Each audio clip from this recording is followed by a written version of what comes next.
Welcome to the Andrew Eborn Show with me, Andrew Eborn, and what a glorious show we have. We have Bev and Errol, my good chums, talking about the Drumathon and how they raised money for the NHS. We have the voice of choice. Marika Rauschler is going to come and tell us how you can save your voice for Christmas. We also have the doctor in the house, Clive Jackson. He's back here again, and we're going to be talking to some promoters about how they're coping in these difficult times. Bringing live music back, what can we do to make that happen? And we're also going to go to the other side of the world, a legend in broadcasting. We sent him all the way back to Australia, though. Jono Coleman's going to be live here on the show. And no Andrew Eborn show would be complete without the irrepressible Mary Martin. She'll be making an appearance very, very soon. Stay tuned. It's all exciting stuff. And talking of lungs and being able to be heard, our next person is a legendary broadcaster. We're travelling the other side of the world. The wonderful Jono Coleman. How are you, Jono? I'm very good, thank you, Andrew. I'm sniffing eucalyptus. It was funny because there you go. You're laughing. I could tell from here. No, I could tell from here, you know, Jono. I've got an incredible sense of smell, which is good. And where are you at the moment? Are you you're just outside of Sydney, aren't you?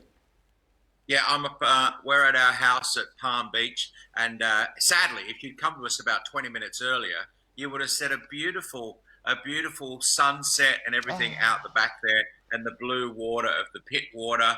But unfortunately, you've missed it because you were too busy talking about the Drumathon. You were too busy talking about getting a saline solution up your honker.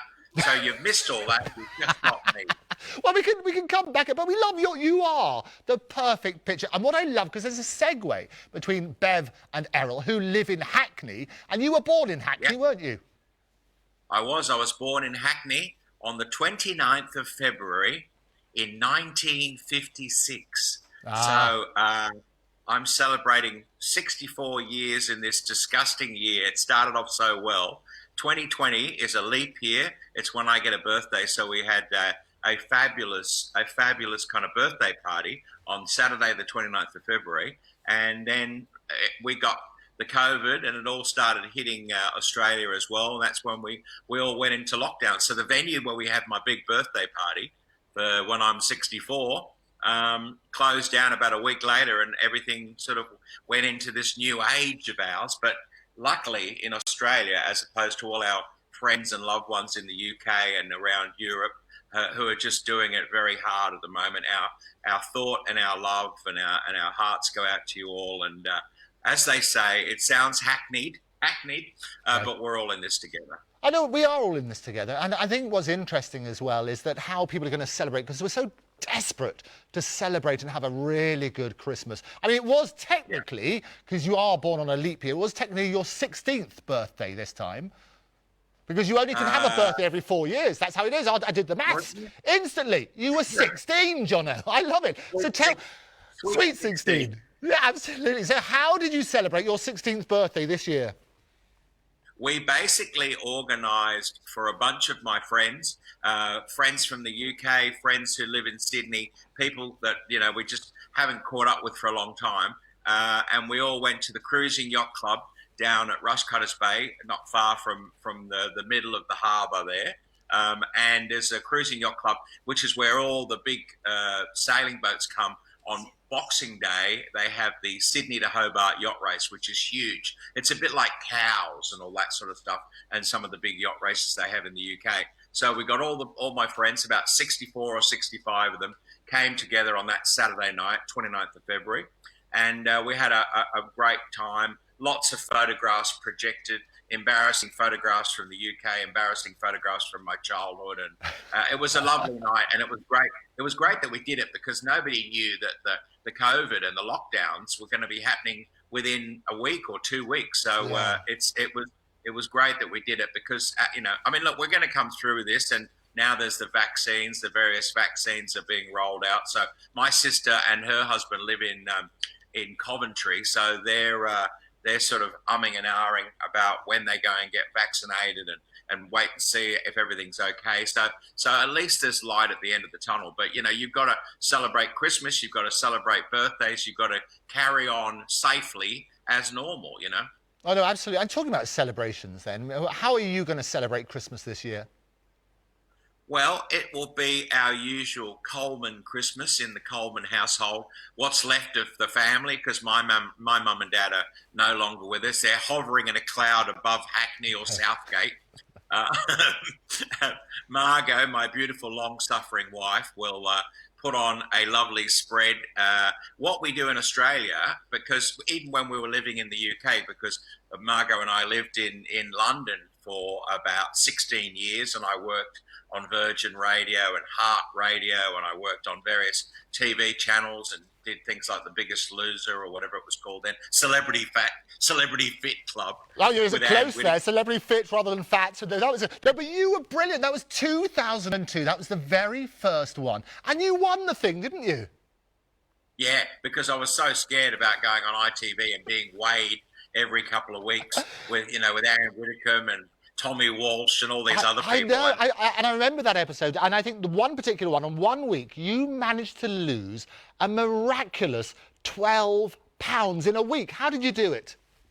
Nearly a stone. I virtually kind of starved myself, and then I suddenly thought, no, I'll just have one meal a day. And I was going, when we were living in Swiss Cottage in NW6, I used to go up to the O2 Centre where there was a gym. So I'd I'd do the breakfast show in the morning on Heart, and then I'd go and have a swim in the pool up at the O2 Centre, and then I'd go to the gym and watch TV and watch all the sort of yummy mummies while I was on the machines. And I'd basically go to the gym sometimes twice a week, and then Harvey, the Marine, he was scary, wasn't he? I wouldn't want to upset him. He'd yell at us and say, "Come on, Jono, it's mind over matter. I don't mind and you don't matter." Boom dish. I love it. The old ones are the old ones, which is always good. Now, you have met and interviewed virtually every famous celebrity that possibly there could be. Who are your favourites? Oh, I've got to say, the many interviews that I've been lucky enough to do with Elton John over the years, even from when I was doing kids TV in Australia before we came to the UK, Elton was always lovely. I've met Paul McCartney on numerous occasions because it was just one of those things that he would be bringing something out, or he would be touring in Australia, or I was living in the UK. So that was great. And also when I was on Virgin Radio, his big building is in Soho Square, and we were not very far away in Golden Square. So whenever we ran into Paul, we'd say, "Do you want to come on the breakfast show again? The Ross and Jono show. You had a great time last time." So he was fantastic. Bob Hoskins, the late Bob Hoskins, was fantastic. That was on BBC London with Joanne Good when I was doing the breakfast show with her. But no, I've been very lucky that a lot of them, sadly now, are no longer with us. The Bob Monkhouses of the world, and it seems like every couple of weeks we lose another American or UK legend of acting or comedy or drama. But I'm just lucky that in those 16 years of living in the UK, celebrities get to do these junket interviews. You know what it's like when they bring out a movie. Suddenly they say, "Oh, you can go to the Dorchester and you've got 10 minutes with Tom Hanks, or you've got 10 minutes with this one or that one." So it was just, I'd come home, or I'd say, "I just did an interview for the Heart Breakfast Show with Pierce Brosnan, and here's the photo." It was like you'd have that's what you're. I mean, talking about people we've lost there, you mentioned Piers, and everybody's favourite Bond, even all the other Bonds, everybody's favourite was Sean Connery. Did you ever interview him? I met him at a couple of functions. I never formally interviewed him because he went through a stage where he got fed up talking about Bond and all that kind of stuff. But I met him at I think I met him at like a Scots promotion. Well, it has to be Scottish, doesn't it? Absolutely. Yeah. Promoting Scottish things in a slow, drawn-out way. That's the one. In a way that, it was that sort of thing. But, it's sometimes you meet your heroes and it's a disappointment. And other times with people like Sean Connery, you just you think, wow, I'm not going to wash my hand for at least a couple of days. Well, Jono, it's an absolute pleasure to catch up. Love to everybody in Australia. Come and visit us here at some stage. Do you have any plans to come to the UK? You're going to go and see your family in Coventry at some stage when you can? I'll go and see Sharon and Michael in Coventry, and wait until there's the vaccine is fully proven. I mean, I mean, even people in Australia now. Margot and I just did a road trip, and we just drove around New South Wales, so like 3-4 hours out of Sydney. And so most people this year are seeing their own state. So I mean, I'd love to get. We definitely will come over to the UK again and visit, and all you guys can come and visit us. But you know, if you want to sort of check out what I'm up to, you can always have a look at the social stuff that I do on Facebook or Instagram, and you'll be salivating and going, look, they've got salmon, look, they're having chicken.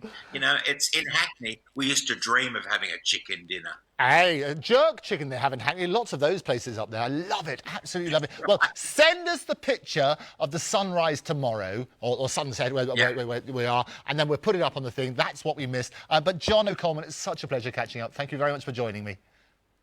Anytime. I'll send the invoice to your mum. Hey, always a joy. Jono Coleman. Wonderful stuff.